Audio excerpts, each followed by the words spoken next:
Chapitre 4. Les signes astrologiques.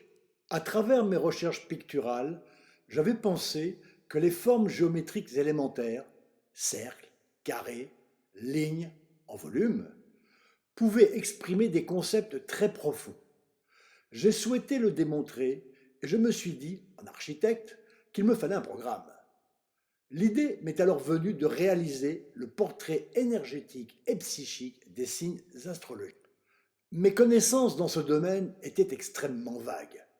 Je suis allé trouver une amie artiste, Marie Ducat, peintre, chanteuse, one woman show et surtout très versée dans l'astrologie qu'elle avait étudiée avec de grands astrologues réputés pour leur sérieux. Je lui ai demandé de me définir les signes en termes de couleurs, de nombres, de qualificatifs, etc. Elle me commenta chaque signe et mon carnet de croquis à la main, je dessinais ce qu'ils évoquaient pour moi. Habituellement, la composition d'un seul tableau se révèle parfois longue à élaborer. Mais là, l'inspiration est venue instantanément, ce qui ne m'était jamais arrivé auparavant. Elle m'arrivait avec une telle force que les 12 dessins étaient sur le papier en moins d'une heure et peints tels quels ensuite sur la toile entre mai et septembre 1980. Ces 12 tableaux auraient pu ressembler aux nombreuses versions des signes astrologiques matérialisées par une multitude d'artistes. Or, il n'en était rien, car l'expression en différait largement, exprimant pour l'essentiel et uniquement un portrait psychique et énergétique, un peu comme l'impression première que l'on capte mystérieusement lors d'un premier contact avec un inconnu.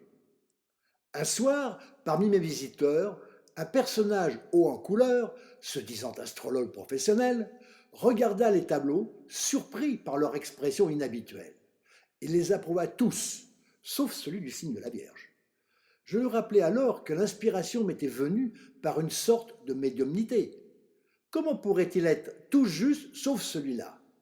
Lui demandant de faire abstraction des maisons, positions planétaires, oppositions, trigones, etc., pour aller à l'essentiel, il se concentra, faisant appel à toutes ses connaissances, et finalement reconnut que cette interprétation lui semblait juste, mais l'approche picturale était tellement différente qu'il ne l'avait pas perçue d'emblée. Un autre jour, alors que je venais de terminer la peinture des signes et en étais encore bien imprégné, je rencontre une personne voisine de table à la terrasse d'un café face à Notre-Dame et lui propose une expérience. Qu'elle me donne le jour et le mois de sa naissance, sans l'année. Je visualise son signe de mémoire. Ensuite, je visualise le signe dont sa date anniversaire est la plus proche. Le passage d'un signe à un autre n'est pas brutal, mais coule comme une vague, une courbe. Donc, ceux qui sont au début ou à la fin d'un signe sont bien évidemment influencés par les deux. Elle connaissait son ascendant.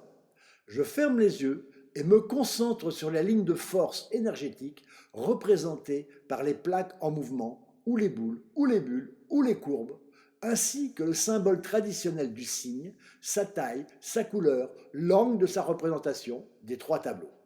Puis je me lance et décris sa personnalité telle que je l'aperçois par cette analyse. Avec stupéfaction, elle m'annonce que cela correspond complètement.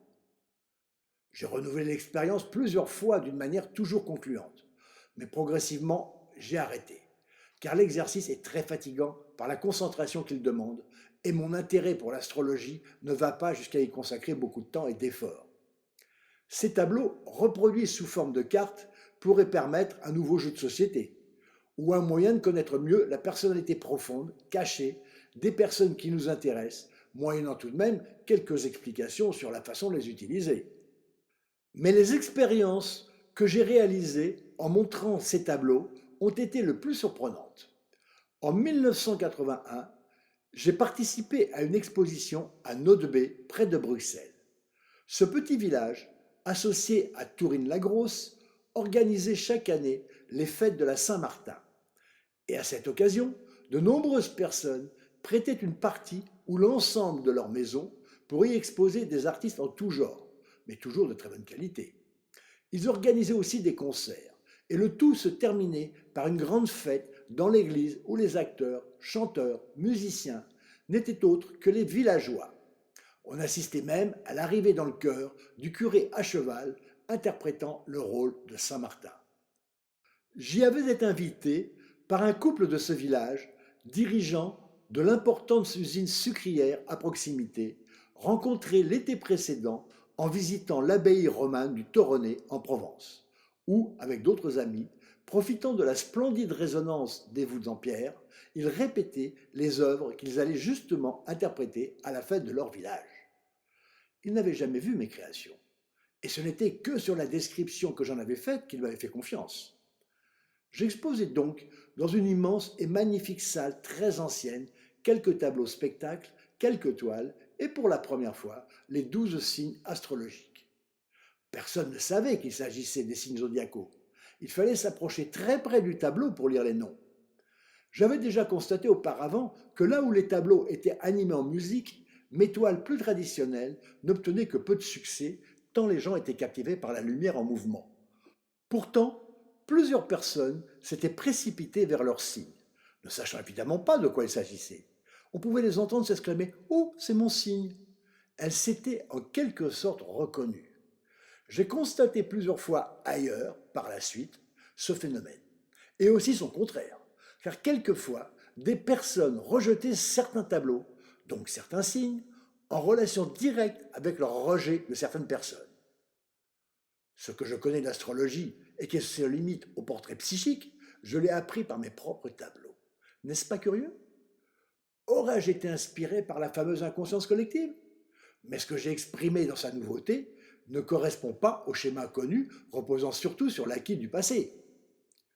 Pour la première fois, j'ai ressenti profondément l'existence d'une conscience extérieure et supérieure remettant en question mes convictions matérialistes. Ma position par rapport à l'astrologie est très mitigée. Bien sûr, elle est entachée de ces prédictions de pacotille et charlatanesques qu'on rencontre dans les magazines, mais ce n'est pas la raison. Il y a des personnes qui se sont penchées sur cette science, entre guillemets, ou plutôt cet art, d'une façon beaucoup plus sérieuse. J'ai été confronté à plusieurs reprises. Évidemment, je n'avais pas l'attitude imbécile de rejet de principe, sans même savoir de quoi il retourne, ni non plus la confiance béate et naïve du grand nombre. Iris Claire, la fameuse galériste, en plus de s'intéresser à la création picturale, était très sensible, à la limite de la superstition, aux forces occultes. Par exemple, avant l'exposition en hommage à Yves Klein, qui s'est terminée en catastrophe, elle a consulté un radiesthésiste. À cette époque, elle n'avait plus de galerie et on lui proposait un nouvel espace rue des Saussaies, près du palais présidentiel de l'Élysée. Très bonne adresse a priori. Elle m'a raconté que l'homme s'était penché sur un plan de Paris avec un pendule et au bout d'un moment lui a affirmé que c'était un très mauvais endroit, qu'il fallait y renoncer, que tout se passerait mal. On savait que dans cette rue, il y avait eu le siège de la Gestapo où de nombreux résistants furent torturés, remplacés par les DST, qui n'avaient pas dû être gentils dans ces interrogatoires de suspects pendant la guerre d'Algérie. S'il restait une vibration négative liée aux souffrances, cette rue devait en être chargée. Recevant cet avertissement, nous sommes interrogés. Devions-nous prendre au sérieux ce que les scientifiques rejettent avec dédain? Par ailleurs, nous n'avions pas le choix. Aucun autre endroit ne se proposant, nous décidâmes de passer outre. L'espace fut baptisé le lieu d'art. L'exposition eut bien lieu, mais le résultat en fut tellement catastrophique que la galerie ferma juste après. Rien ne fut vendu, et surtout on dut appeler la police pour évacuer un perturbateur sous l'emprise d'un cocktail de drogue. Il renversait tout, son visage devint noir, on aurait dit un démon.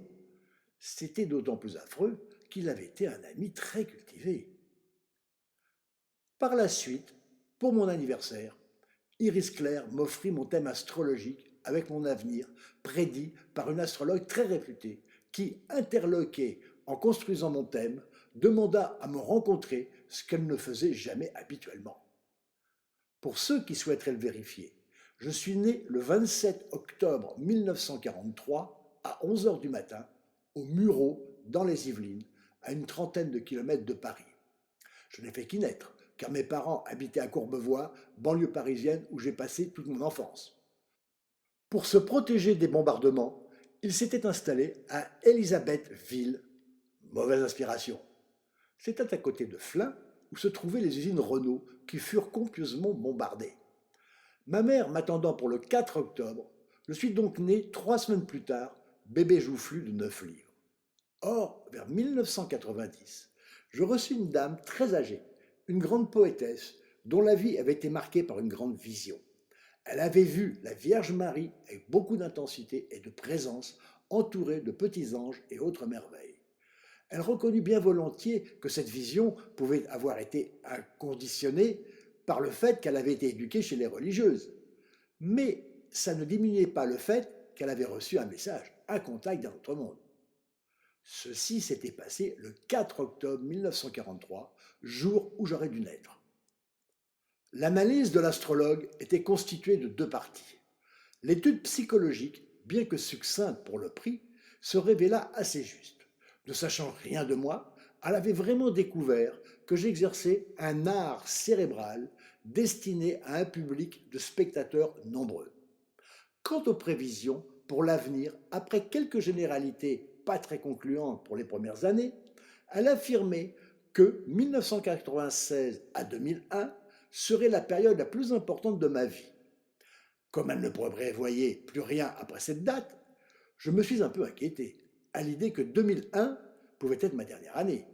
D'ailleurs, peut-être suis-je mort sans m'en être aperçu, c'est mon fantôme qui rédige ce texte. Pour la période précitée, je n'ai rien noté de différent avec les années précédentes et les années suivantes. Je peux donc affirmer qu'en ce qui me concerne, cet astrologue si réputé s'est totalement trompé. Plus tard, j'ai rencontré Valida, une amie d'origine serbe, bien plus jeune que moi, mais née aussi le 27 octobre. Elle était une brillante intellectuelle, ayant écrit une thèse remarquable sur le rôle de la mère dans les tragédies romaines de Shakespeare. Nos relations étaient purement fraternelles, bien qu'elle en espérait davantage. Elle avait des velléités artistiques et s'intéressait très sérieusement au tarot et à l'astrologie, uniquement par curiosité. Plusieurs fois, dans une période de 10 à 15 ans, elle me tira le tarot ou réalisa mon thème astrologique en tentant des prédictions. Elle réalisa des analyses psychologiques très détaillées, approfondies et plutôt justes. J'étais impressionné par ses subtilités analytiques en matière d'ébauche de la personnalité, qui se révélaient nettement supérieures à celles que l'astrologue avait réalisées moyennant finance. Il aurait fallu être très obtus pour dénier à ces 2 arts divinatoires leur capacité d'étude en profondeur d'un caractère.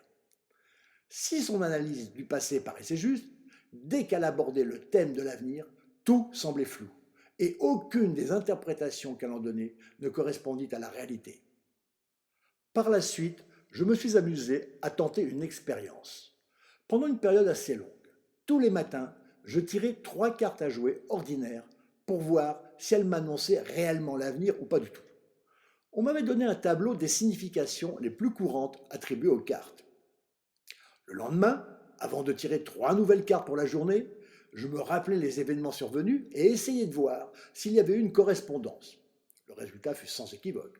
Sur une très longue période, quelques années peut-être, les cartes, ou plutôt ce qui s'exprime par l'intermédiaire des cartes, s'est toujours révélé exact après. Mais je ne pouvais jamais prévoir le futur. C'est toujours après que je le vérifiais. Toutes mes projections, pour essayer malgré tout, étaient entachées de mes espoirs ou de mes craintes. Il est même arrivé que 2 jours de suite, je tire exactement le même jeu. Pourtant, les journées m'ont semblé très différentes. C'est en réfléchissant que je compris la justesse de ce qui avait été annoncé. Par exemple, si, par simplification, il est annoncé une catastrophe, on va être très inquiet.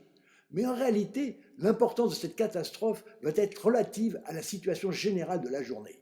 Il peut y avoir un accident grave, l'effondrement de la maison, un incendie, ou tout simplement un verre qui tombe et se casse. S'il ne s'est rien passé d'autre ce jour-là, le verre cassé est une catastrophe relative. Finalement, j'ai tiré la conclusion que l'astrologie, les cartes et le tarot peuvent être des moyens pour mieux connaître quelqu'un, mais pas pour prédire l'avenir. Alors, si ces arts prédictifs n'annoncent l'avenir que pour être compris après, à quoi servent-ils?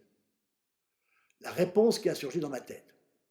C'est pour nous apporter une preuve de l'existence de quelque chose, quelqu'un qui est extérieur à nous et qui nous est supérieur.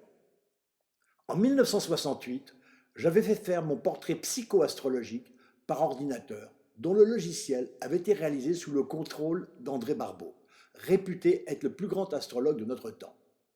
Bien qu'en accord avec beaucoup d'aspects décrits, je ne me reconnaissais pas dans l'ensemble de l'étude. Je l'ai perdu et refait faire 11 ans après, en 1979, au même endroit. Ont-ils retravaillé le logiciel? Ce que je ne crois pas. Ou est-ce moi qui ai évolué? Dans le deuxième portrait, je me retrouvais totalement. La maturité m'avait permis de mieux me connaître. Ce système AstroFlash proposait aussi des thèmes comparés pour détecter les affinités ou les oppositions dans un couple. Je l'ai fait faire le 7 octobre 1976 pour Françoise Ier et moi. L'ensemble de l'analyse montrait de grandes affinités et des grandes possibilités de vie commune. Mais un paragraphe annonça les causes profondes de notre rupture. Le soleil du sujet, moi, fait une dissonance avec le Mars de cette personne, Françoise. Une sorte d'opposition qui tente à se présenter entre l'idéalisme de l'être et le réalisme de l'autre, qui n'est pas comme on le souhaiterait qu'il fût. L'affrontement de ces deux partenaires procède de ce désaccord entre le souhait et le fait. Faute de quoi, ce point de contact brûlant risquerait de convertir l'attraction en répulsion et l'affection en aversion.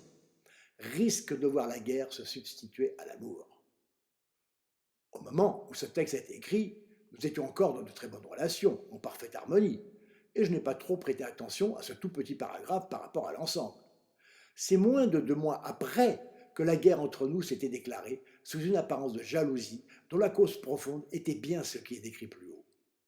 J'avais déjà utilisé ce principe de thème comparé très utile en 1968 avec Sandy. Il a annoncé une rupture avec toutes les précautions et les ménagements possibles, malgré l'harmonie apparente. Et effectivement, nous avons rompu pour les raisons aussi justement analysées par AstroFlash.